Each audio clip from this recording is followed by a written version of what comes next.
ওই ধরনের মেয়েরা, ওই ধরনের মেয়েদের যাওয়া আসা আছে আমাদের বাড়িতে। প্রচুর আছে ওই ধরনের মেয়ে ওর অফিসে, প্রচুর। দেখ, পুরোটাই তুই আন্দাজে বলছিস তো? মানে তুই শিওর নোস ব্যাপারটা নিয়ে? আন্দাজে বলে কি লাভ? তাই তো। কাল কাল রাতে ওর মোবাইলে আমি একটা আননোন নাম্বার থেকে একটা মেসেজ দেখেছি। হ্যাঁ, মানে আলোর নাম্বার থেকে মেসেজ? কি লেখা ছিল? কাল সন্ধেবেলা মুর ম্যানশনে তুমি আর আমি সোফায়। ওটা খুব লাকি। কি?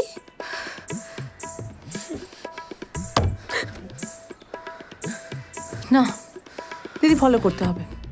মানে কালকে বলেছিল, মানে সেটা তো আজকে। হ্যাঁ। চ। না না না, এটা ছেড়ে দেওয়া যায় না, ফলো করতেই হবে। না না না না, 100 বার ফলো তো করাই যায়। শোন না, প্রত্যয়কে সাথে নিয়ে নে তো। আমার না হেভি খারাপ লাগছিল রানা জামাইবাবুর জন্য। খারাপ লাগবে না বলুন? ইস, একটা পুরুষ হয়ে পুরুষের সঙ্গে তো বেইমানি করতে পারবো না। হয়তো বাইরে প্রেম টেম করছে, করতেই পারে। এই কেসটা তো আমার সঙ্গে হতে পারতো। আরে ফোন করছি, ও ফোন ধরছে না, ও ভাবছি আমি কেস খাওয়াবো। ইস,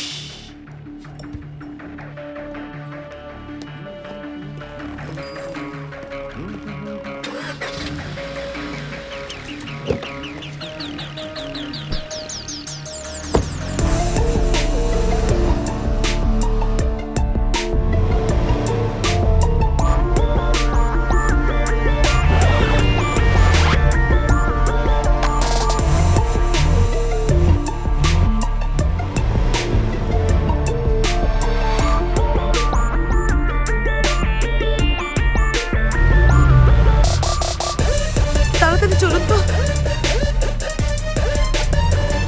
তোর বই আজকে, তোরা দেখ।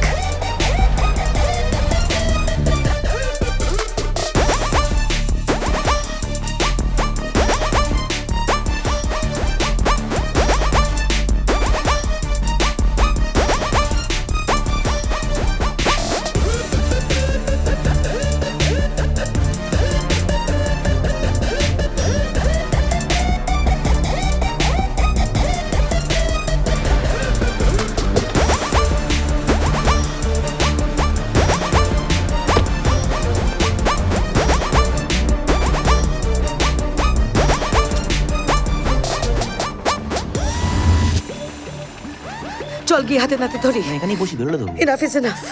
এত বড় মিথ্যে কথা বললো। দিদি রিল্যাক্স। কিসের রিল্যাক্স? কোনো রিল্যাক্স নয়। আজকে ওকে হাতে নাতে ধরবো। আমি এত কষ্টে ডায়েট করেছি শুধু শুধু এই জন্য?